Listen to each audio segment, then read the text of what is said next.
Hi, and welcome to Female Entrepreneurs Magazine, your go-to platform for ambitious women who are ready to take the business world by storm.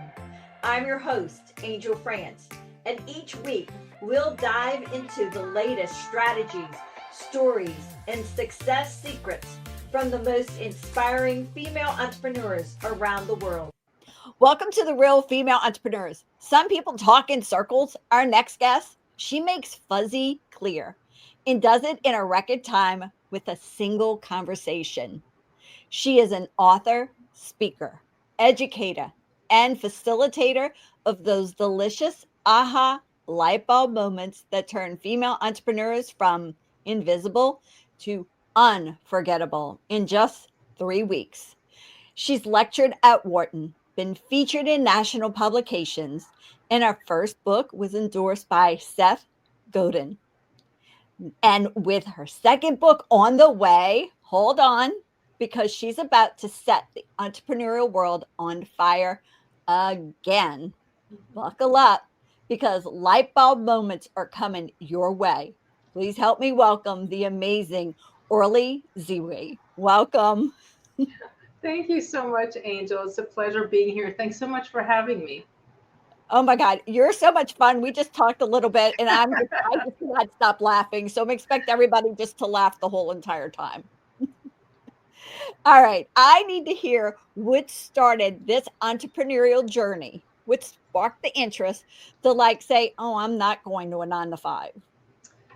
Well, I would say it started when I was 7 years old. I come from generations of entrepreneurs. My father was an entrepreneur, and he struggled a lot building a business, and that had a lasting impact on me. And I remember being a young girl and thinking, wow, it really has a big impact on the family. And so his struggles actually led me to write my first book, Ready to Launch a Brand, the Lean Marketing Guide for Startups.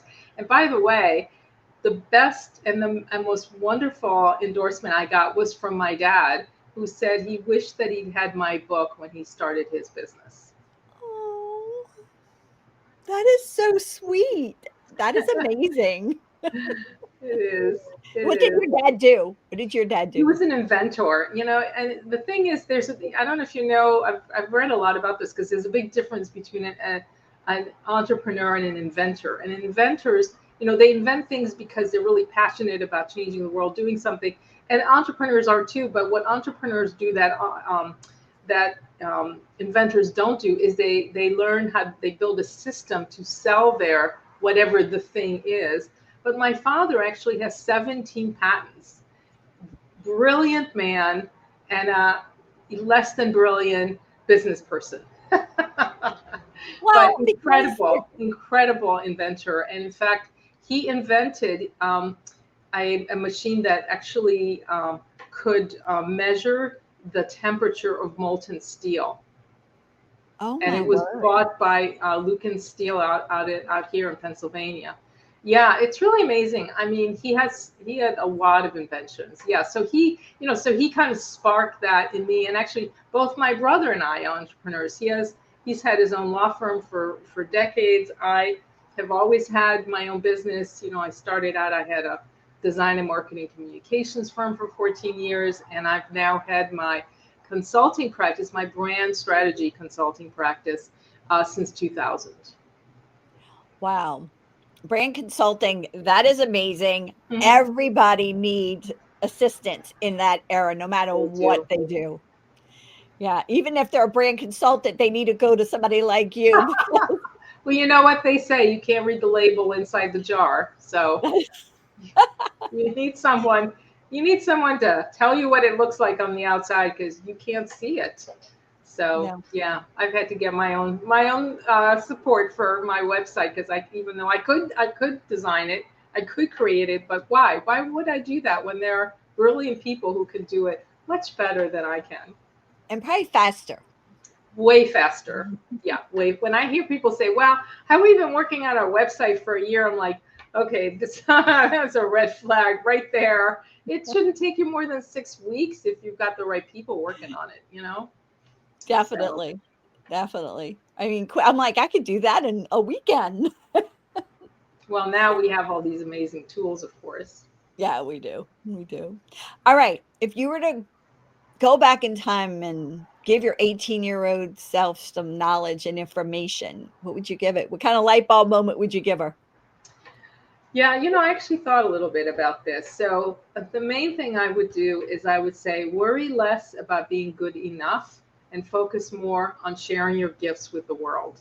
And the and what I would quote Marianne Williamson here because she really sums this up brilliantly. She says, "Our deepest fear is not that we are inadequate. Our deepest fear is that we are powerful beyond measure. It is our light, not our darkness, that most frightens us. It's this fear of our own greatness, of being brilliant, gorgeous, talented, and fabulous. That's what's holding us back from living fulfilling lives and contributing to the world." Oh Yeah, my God, I got goosebumps on that. I know, I love this. I actually quote her in my current book. It's in the beginning, yeah, because it is true, especially women. We have such a hard time embracing our greatness, our zone of genius, and we get so stuck in this, like, well, but I don't know this. I haven't been doing this long enough. I don't have the right whatever. And these are all things that really don't matter. Um, the thing that really matters is focusing on the big picture. What is it that you can share with the world? You know? Yeah, it doesn't have to be perfect. No, well, that's of course, perfect is the enemy of good. I don't know who said that, but I love that. I love that quote as well. Yeah. Somebody asked me the other day, Angel, so how perfect was your first magazine? I'm like, oh no. That's the wrong question. It's not about being perfect. How effective was it? How many people did it reach? What was the impact? What kinds of responses did like those are the things I want to hear. Not, we get so focused on the process being a certain way, and really it's all about the impact. It's the impact. What impact is that going to bring you, your business, the people Exactly. you serve? Because otherwise, why are you doing this? Right. Yep. Oh my God. I feel like you've answered my next question. It's all about like what strategies have you used to grow your business? And I feel it's one of them. It's not being perfect sometimes. Is Right. there another one?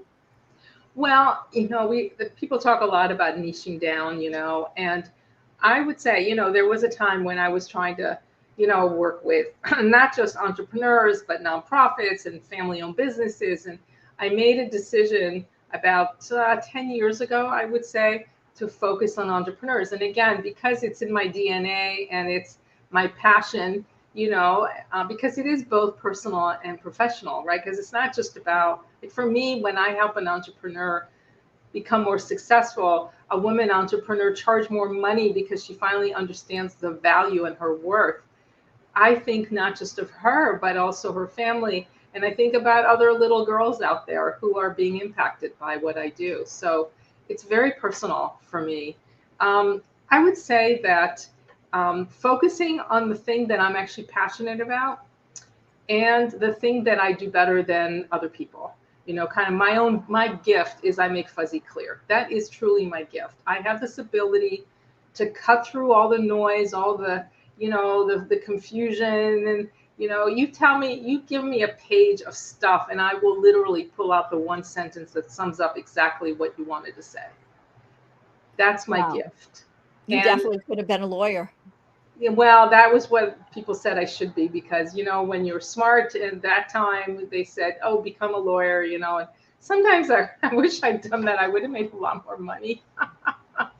But I think, this idea about two things come to mind. One is, who I want to work with and what is it that I wanted to help them do. And the clarity piece, what I have learned is that because we are so overwhelmed by thousands of daily messages, I mean, it's only going to get worse. Like there are a billion people on monthly users on the LinkedIn platform, a billion people. 4 years ago, there were less than 400,000. I mean, it's insanity, right? YouTube has 1.5 billion. I think Facebook has 3.1 billion. I mean, the numbers are just so large and we're constantly creating more and more content. And the only way that we can make any sense of this is you got to cut through all that and just give me something that I can understand. So when I say I make fuzzy clear, if that does not resonate with you, in a way, that's such a gift, because I think, well, if that doesn't resonate, then anything I say from this point forward is not going to resonate either. Because what you really want is for someone to be intrigued by something that you say. And the mistake that so many people make is they try to tell you all about what and how they do their business. And I'm here to tell you, no one cares about that. They care about the why. Why do people work with you? What is the transformation that they get as a result from working with you? What is your why? What's your value proposition? What's the thing that differentiates you? Because otherwise, how do I differentiate you from everyone else who's doing something similar? You're not the only one, right? Yeah. But I, in some ways, I feel very lucky because, my initials are Oz, the Wizard of Oz, right? So I know, which is completely, it took me a long time to realize, like, oh yeah, my initials are Oz.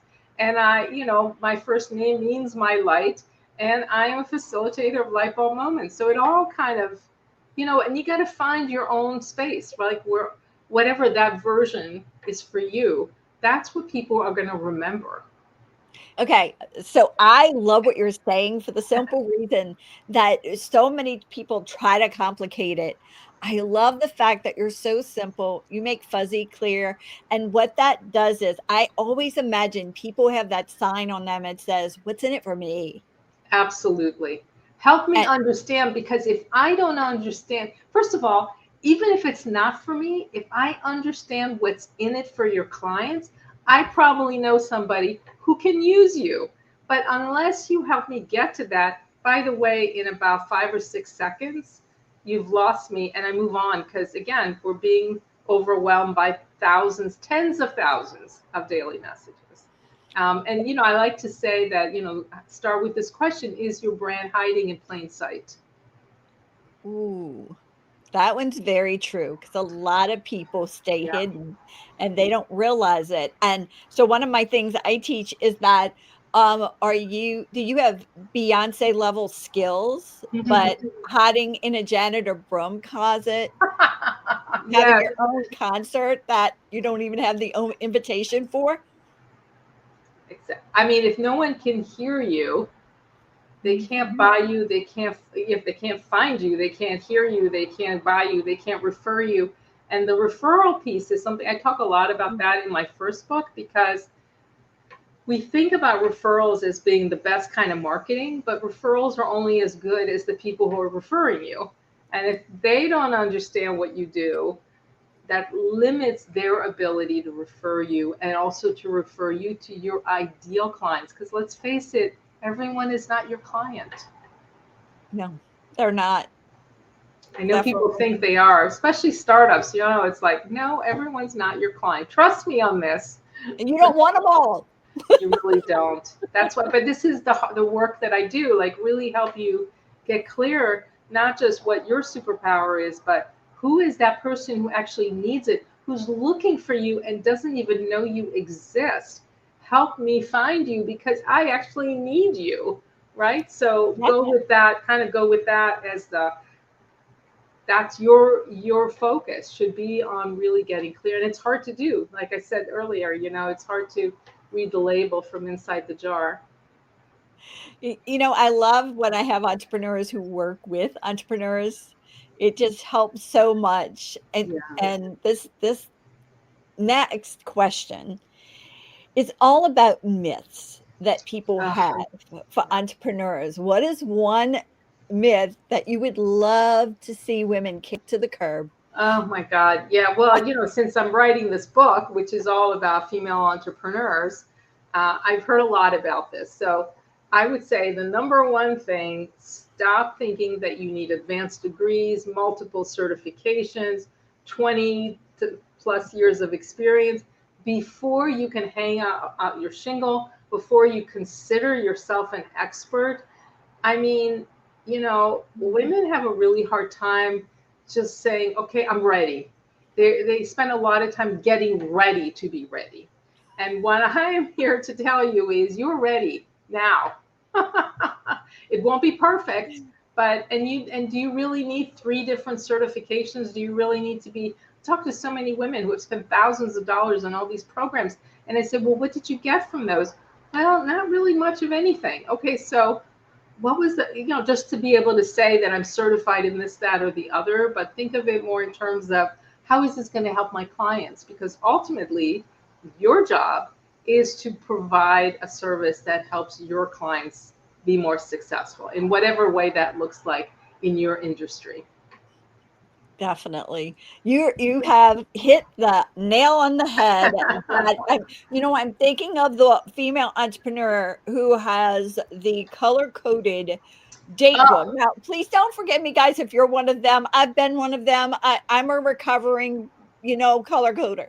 So, but sitting there and actually spending a whole day or a whole weekend color coding my life and organizing it and getting ready to get ready to get getting ready to ready get to ready. get ready. Nike's tagline, just do it. That should be every woman's entrepreneur mantra. Just do it. Just And you do will it. learn it as you go along. You have to trust. See, women don't trust themselves that they have, and I've heard this from a lot of the women I interviewed, that everything you need, you already have inside of you. You already know it. And if you don't know it, and it's a superpower that I was going to mention later, but you have a network. Every woman I know has an amazing network. Tap into that network, right? You don't need to have all the answers from the word go, or you will never launch. Collaborate, OPP, other people's people. And other people's money, up OPMs, that's another one. That's what I learned when I got my MBA. That's the number one thing I learned. OPMs, other people's money. That is so cool. All right. Let's talk about how do you balance the chaos of life? Because you mentioned earlier, oh my God, all the messages and everything. In Yeah. today's society, I remember having our dial up phone.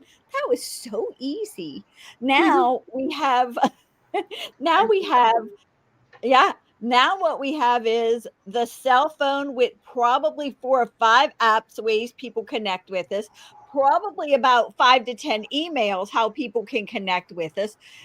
I mean, it's just a lot of noise. So, how does people balance that chaos of constantly either being on their phone, not spending time with their family, and so on? Do you have any suggestions? I can only speak from my own experience. I would never be so what's the word, full of myself, I guess, to think that I could tell other people how to live their life. But I will tell you that for me, my kids always came first. And so I basically created, for me, it's like weekends are sacred. Now that my kids, of course, are grown, they're adults. I still don't work on Saturdays because that's my day off, but I do work on Sundays. And I don't book client call. I don't book work calls on Mondays and Fridays are my days to either work on my book or do the back end stuff of my business. So some of that is, prioritizing, like what's important to you. For some people, like my day doesn't start till 10 a.m. normally because I have, I exercise, I have my meditation, I do, whatever works for you, right? And also because I grew up in Europe, I have a real breakfast. Like I don't sit at my desk with a cup of coffee. I actually make a meal 3 times a day, like an actual meal, because that's important to me. But I would say that, raising children, and I was a single parent, so raising children, what I will tell you, the thing that I feel like I really, really showed, not by speaking about it, but by actually doing it, which was they were the priority and that things were not perfect and days, there were going to be really bad days. And our mantra in my house was today was hard, tomorrow's another day. We'll do better, right? It's always tomorrow's another day. It's like Gone with the Wind, Tara, tomorrow's another day. I really feel like showing that to my children, that mom could make mistakes, that things were not always perfect. The issue is not, and I feel like we try to, because we see these like perfect airbrush lives on on Facebook and Twitter and Etsy and wherever else, And the truth is, that's not life. Life doesn't look like that. If you have 3 children under the age of 5, trust me when I tell you, your kitchen will never look like this. Okay? Ever. Like maybe for the 3 seconds it took to take the picture. So, to show my children that you can make mistakes, recover, move on. Tomorrow's another day. We do better. We just do as well.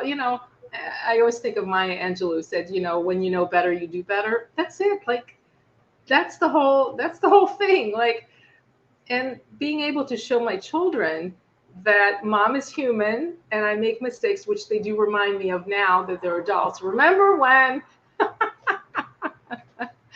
Yes, the one time I got upset with my children because, of course I never hit them or, we always, but the one time mom had to have a timeout and, so, and because for me, the goal is to forgive yourself, learn from your mistakes and move forward. Those are such wise wisdom words for everybody because, you have to let me know you're coming to my house. Otherwise, it's not going to be perfect by no means. As long as you don't mind unperfect, we're good. Yeah. I think, I have to say, I think people who focus on perfect, and this is, you're just getting my take on this, but I don't think that's real life. Real life is messy. Real life is kitchen floors that are not clean and clothes maybe out of the hamper or what. I'm not talking about hoarding level, right? I'm just talking about, that's a whole other conversation, but basically, right? I mean, obviously, but just to show that like a human being lives here. Every once in a while there will be dishes in the sink. I remember actually saying this to my children. I said, well, there are dishes in the sink because I chose to spend time with you right now instead of washing the dishes. Would you prefer that I go wash the dishes? I really thought about that because they grow up so quickly, and my kids now are adults, and I've never regretted not washing dishes or vacuuming the house instead of spending the time with them. Yeah. You have to figure out what your priorities are, and everyone's priorities are different. Everybody's life's different. I mean, exactly. And there's no right or wrong. I'm not sitting here judging if this is listen, if you are one of these people that needs to have the kitchen spotless before you go to bed, no judgment. That's great. I wish I could have done that too. But when you're raising 2 kids on your own, it's really hard to be able to do that too. It really is. It really is. And I mean, you have to understand you shouldn't have judgment on the fact that, I'll be honest. Sometimes I like to work till 2:00 in the morning. That means I am not getting up at 6. That's right. That's right. And I'm not going to beat myself up. And that's one of the beauties of being your own boss. Exactly. All right. Let's talk messy. And on the edge of giving up. I'm sorry, we've all been there. If you haven't been there, well, get ready, buckle up. Yeah, that's the right metaphor. Buckle up, baby. Betty Davis, buckle up. It's going to be a bumpy night. All About Eve. One of the all-time great movies. Yes. You have to say it with her smoky voice, which I can't do right now, but I couldn't do it. Anyway, so sorry, we digress here. No, you're perfect. I love that analogy. Let us know what you think. What's their next step? What should they be asking themselves? What they should be doing to get some clarity? If they're on the edge of just like, oh my God, throwing their hands up or saying it's over. Any suggestions? So first of all, let me just start by saying entrepreneurship is not for everyone. And it's totally okay if it's not for you. You have to understand it, and this is actually on the back of my book. This is the kind of the whole premise of the book. This is what it's like to be a startup founder. It's like learning to fly the plane while you're building it, booking passengers, marketing the airline, interviewing co-pilots, and serving coffee. That's what it's like. So you have to be a multitasker, and you have to be okay with not, every once in a while you're going to drop one of those plates. And I think that it's hard. I think it's hard to be an entrepreneur for people. We're talking about perfection. If perfection is your goal, I don't think entrepreneurship is for you.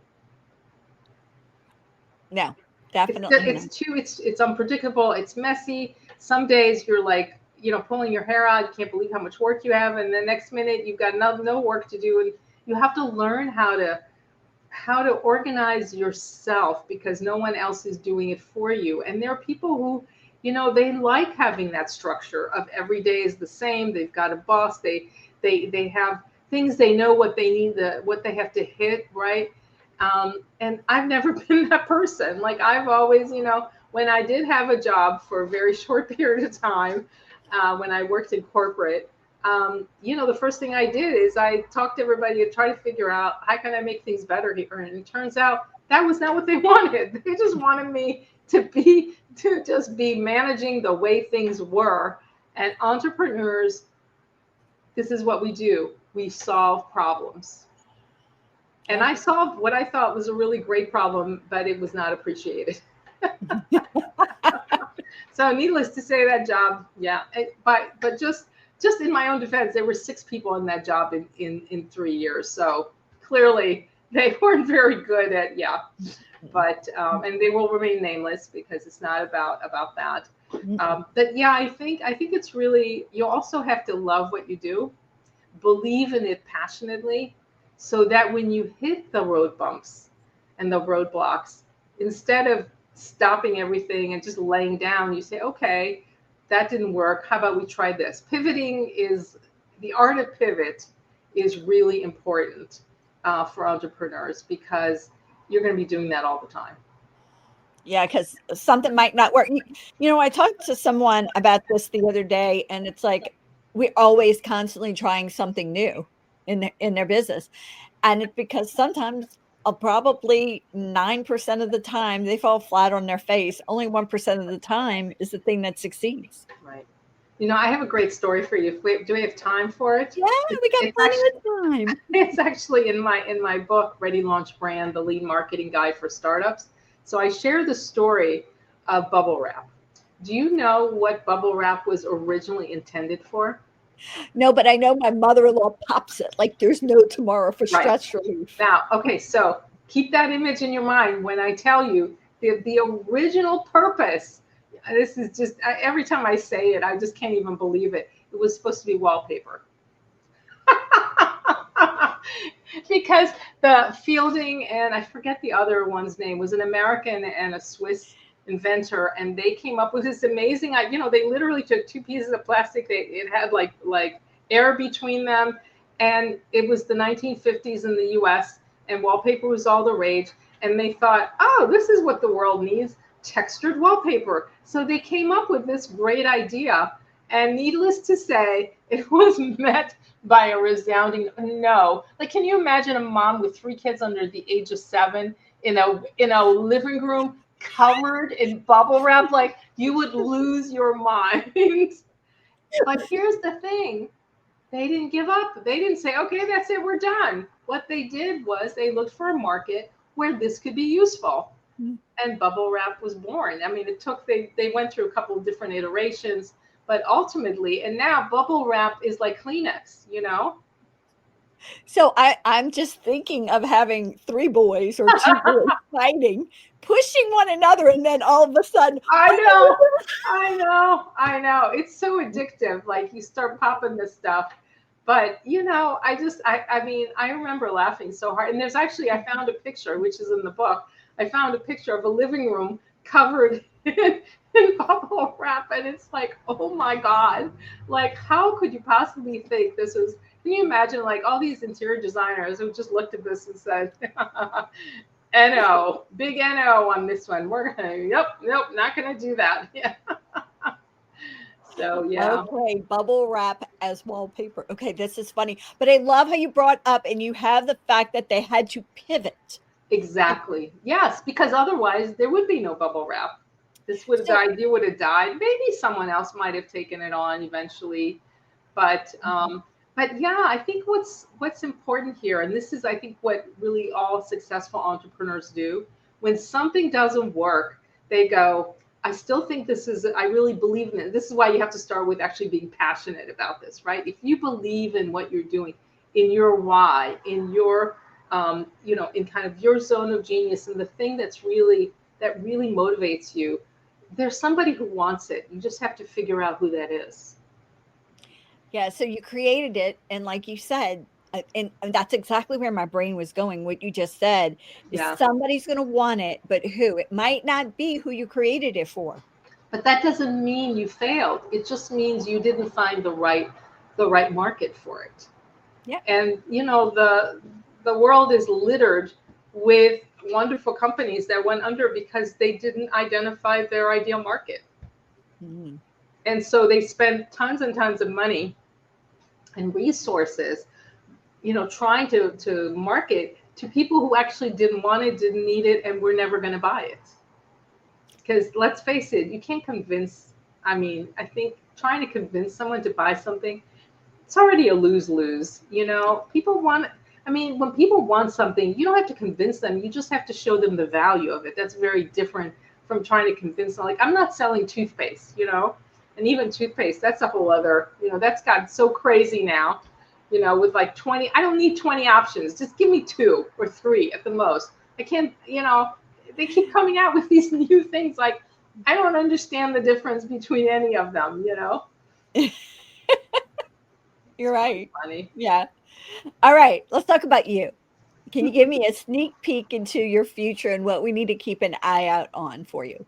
So I recently launched it's a free monthly Clarity Hour Q&A. Oh. And so the next one is coming up on August 27th. And basically bring your fuzzy questions and get clear answers. And we'll, where I can talk, I will, I show examples of before and after, before fuzzy and then clear. What does that look like on your LinkedIn, on your website, on your homepage, and in an elevator pitch? And then I open it up to the attendees and answer questions. Then the other thing is, and I'm hoping, my goal was to have a course, a masterclass launched, if not by the fall, then end of year, maybe launch it in early 2026, which is, of course, when my next book, Why Not Me? The Female Guide for Entrepreneurship, will be published then. So assuming that, I'm getting somebody who will, in fact, want to publish it, I already have a business program here in Philadelphia that wants to use the book as their textbook for their Women in Leadership course. That's amazing. Those are fun things that are coming out. Yes, they are. Very much so.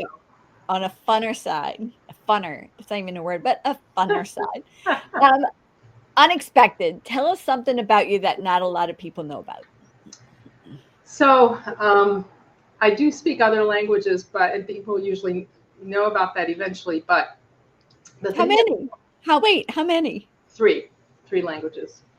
But I grew up listening to 6 or 7 on a daily basis, so I can pick up languages fairly easily. My parents are European, so that's very common. I know in the United States it's a big deal, but in Europe, because every time you cross a border, you're speaking a different language. So, but the thing that people probably don't know about me and are surprised to hear is that I started out as a fine artist. And one of my watercolors ended up being on display in the front window of a gallery in the Water Tower in Chicago. And an art collector visiting from the Netherlands bought my watercolor. Oh, that is way cool. I'm sorry.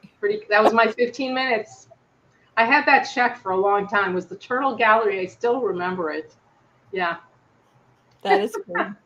Wish it's closed now, but yeah, it was very cool. And that somebody from the Netherlands just saw I don't even know how I got it in the front, the window. I honestly don't remember that part of the story, but yeah. I actually famous watercolor artist. You're a famous watercolor. You still are? Well, I don't know about that, but yes, I had my moment.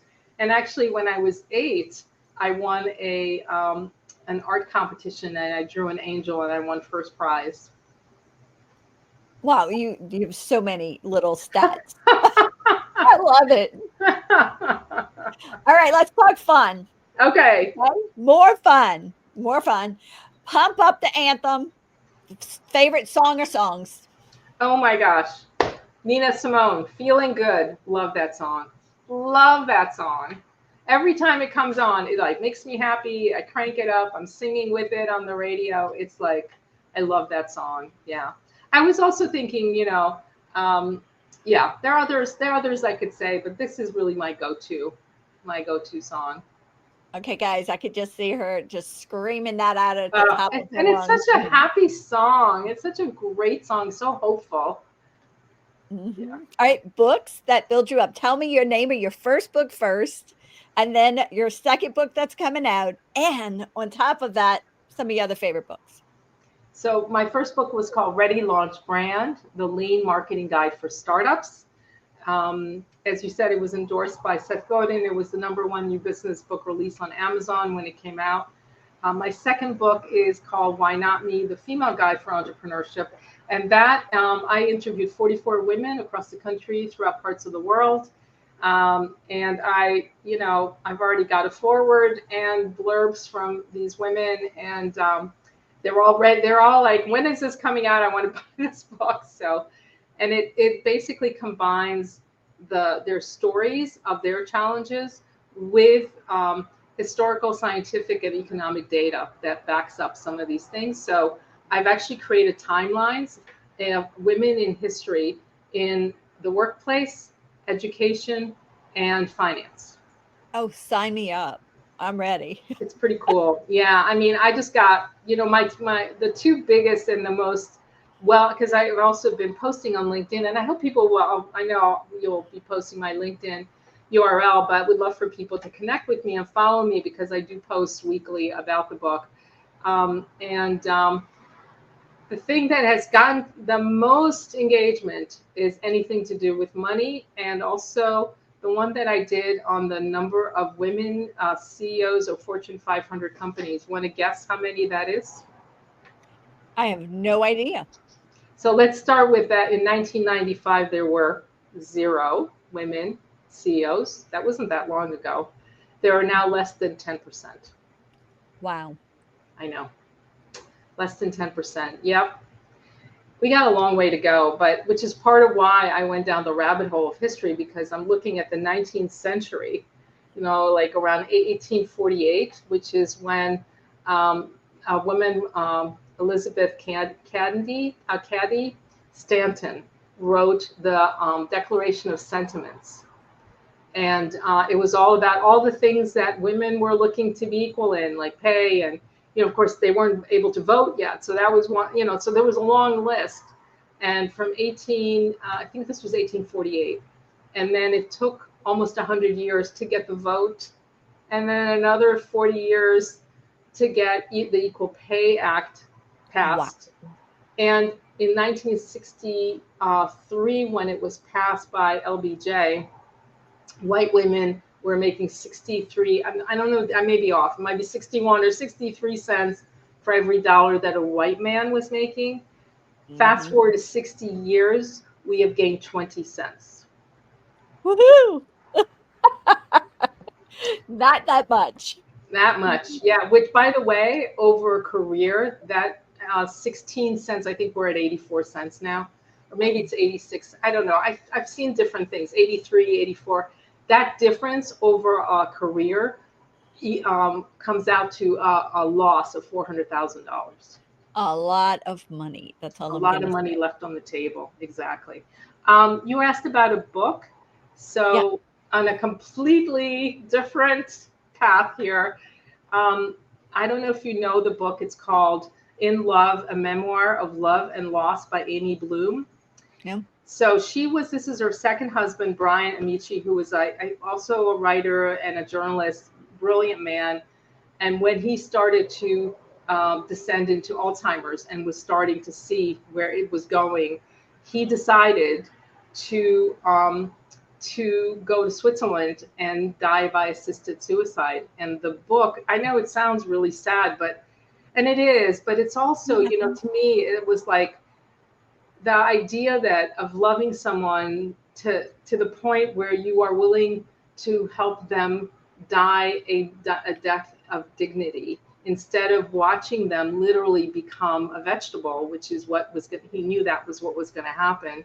And they ended up going to Switzerland because there's forget the name of the town, but where it's legal and it's a huge process. I mean, and obviously you need a lot of money to be able to do it, which that's kind of a given.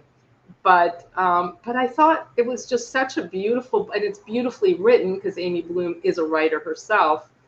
And then on the business side, again, completely different, is the Brand Gap and Zag, which are by Marty Neumeier, and it's all of, and those two books literally changed the way I thought about how to build a brand and how to work with my clients differently. Wow. Thank you for those. They're going to love them. All right. So what about quote or quotes? I know you're going to have some. I've already gotten two from you, I think, inside of here.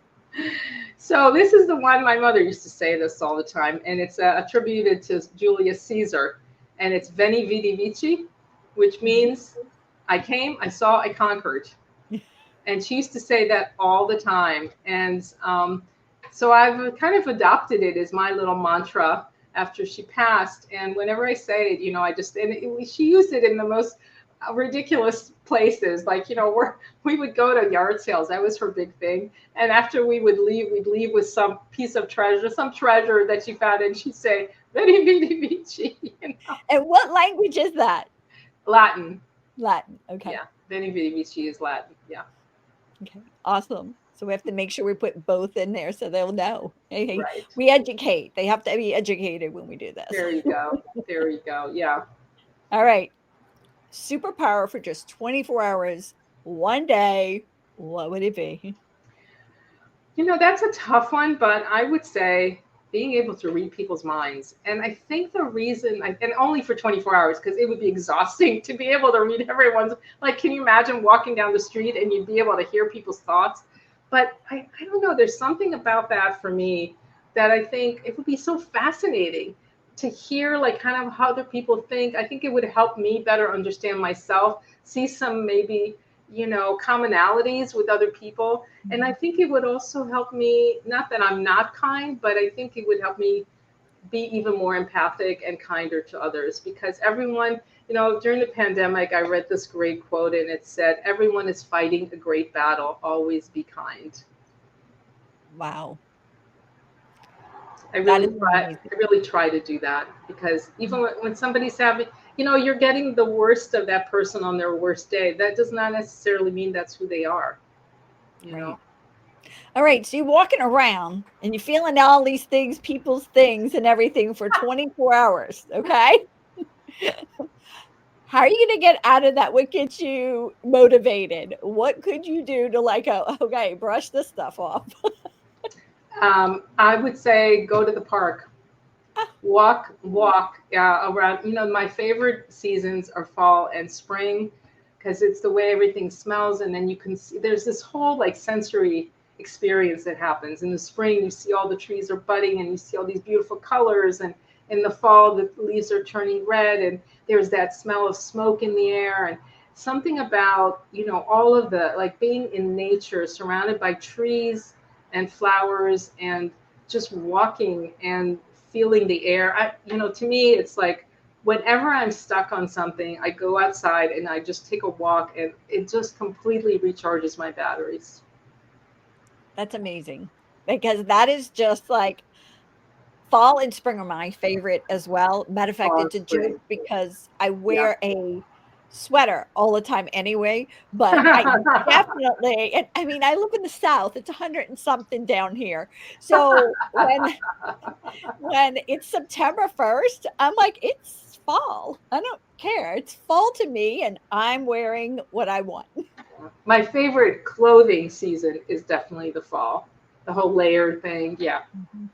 And also, I've actually done this. I don't know if you've ever done this, but I actually am a fall in terms of colors. So I never wear pastels. Yeah, never wear pastels. I've never worn pink a day in my life. And so well, I was a dancer, so I had to wear pink. I totally get it. Hey, no judgment. I'm just saying, for me, like, it was good to know that, oh, that's why I gravitate towards those colors, because I'm a fall. Yeah, that's it. That's it. My favorite is always black. I used to cry because my mother wouldn't let me wear black. So I totally get it. I'm sorry. Black. So I've done quite a lot of research about color, because of the speaking that I've done, and it always fascinates me. One of the things I look at is what's the prominent color of cars that I see. And if you think about the first, the Model T Ford they only came in black, and black is the color of usually people who are hard workers. And if you think about that time period, there were the factories and people, the whole idea of working, that, just working to live, not, living to work kind of idea, right? And then, I've noticed lately that I see a lot of white cars, and white is kind of it's a hopeful color, rebirth. For a while there, I saw a lot of red cars, that's a scary color on the road. There are actually countries, I believe Brazil is one of them, where it's illegal to drive a red car because they get into more accidents. Has something to do with the way the color either feels like it's closer or further or something. And then, of course, there's something about the people who drive red cars, because red is a very inflammatory color. What's wrong with us? There's nothing wrong with you. I'm just saying there's something about red, because it's it's a spicy color. It's like a great color to paint your dining room. So I have a red Mini Cooper. I love Mini Coopers. They're so cool. I did not want a red Mini Cooper. It was the only one on the lot, and it was a great price. So I got it. Now I love it. But you're right. Everybody wants to run into me. There's something, it just attracts people. There's something about, there's certain colors. And in fact, there's all kinds of studies about, they've actually experimented with colors on, this is another story in England. There's a particular bridge that had a lot of suicides, and they painted it, I believe, like sort of a green, sort of Zen green color, and they reduced the number of suicides. I mean, It's amazing. Yellow is a color that you don't want to paint your kitchen yellow because it actually increases arguments. But yellow is one of those vibrating colors, It is. But yeah, people who wear a lot of black, and of course I'm wearing black, are people who tend to be hard workers and like work and like what they're doing, and they enjoy working. Yeah. So it's my jam. I love it. Now I have to force myself not to wear it. So I am trying. It's unusual because now normally I've sort of tried to scale back on the black, but it's definitely the uniform of all graphic designers everywhere in the world. So yeah, for a long time, I wore a lot of black. So what is the best way for our audience to stay connected with you? Because you are amazing, and they are going to fall in love with you 100%. Oh, you are so kind, Angel. Thank you. That's so sweet of you to say that. So zeewybrands.com, that's my website, and you can read all about, what I think about all this fuzzy to clear, and look at, the type of work I do. There's a press page, so you can see where I've spoken and articles, etc. And then my LinkedIn profile, which is just Orly Zeewy. That's the only platform I'm on now. I do have a YouTube channel, but I haven't really upped it. I think that's a 2026 conversation. But yes, so LinkedIn is really the best place because it's also where I post things. And then you can also join my email list, which I do have a freebie. I have a client attraction guide that I'll put the link to that. Follow me. If you're going to connect with me on LinkedIn, please follow me, because my goal is to try to get to, right now I'm at about 3,700 followers, and I'm looking to grow it to 5,000 by the time the book comes out. So, probably would be better if it was 15,000, but I've been growing it organically. So these are all people who actually want to follow me. They're not, I didn't buy lists or, but yeah, join my email list and follow me on LinkedIn and check me out on my website. That's awesome, Orly. So can you leave us with a final mic drop, what you would like to share with female entrepreneurs that maybe we didn't touch on yet? I think I've already mentioned it, but it bears repeating, which is Your network is your superpower. Don't be afraid to tap into yours. Wow. That's Ask for amazing. help. They're there. They want to help you, you know?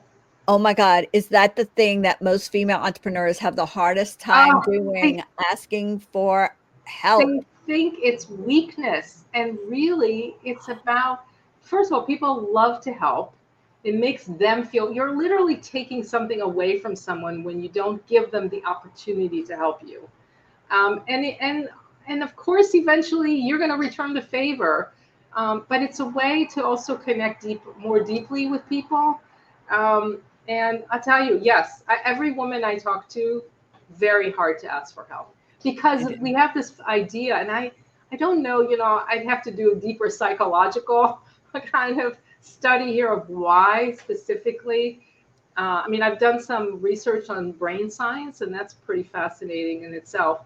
That women, female brains are more empathic than male brains.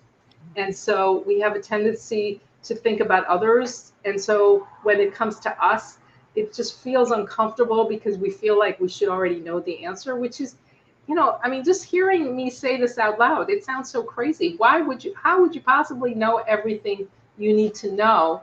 And, wisdom is not about knowing everything. Wisdom is about making lots and lots of mistakes and learning from them. That's really all it is. Yeah. I'm the queen of mistakes. Me too. I mean, trust me, the reason I'm so good at what I do is because I've made every single mistake. And the whole reason I do it is because I want to try to prevent you from making these costly mistakes that doesn't have to take you 25 years to learn how not to make them. 100%. Orly, thank you for being here. Loved having you. Oh, my pleasure. Thank you, Angel. This was so much fun. It really, and I really appreciate that you made me think about, the song and the books and all this stuff. It was nice to think about all that. All right. Thank you for being here. Thank you for having me. Bye. Thank you so much for tuning in to this episode of Female Entrepreneurs Magazine. I hope you found inspiration, actionable tips, and a sense of connection with our incredible community of driven women. Don't forget to hit that subscribe button, leave a review, and share the episode with fellow entrepreneurs who are ready to elevate their game. Remember, your success is just the beginning, and we're here to support you in every step of the way.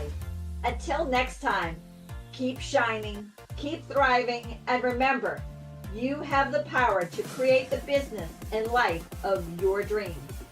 Stay inspired, and I'll see you in the next episode. Bye.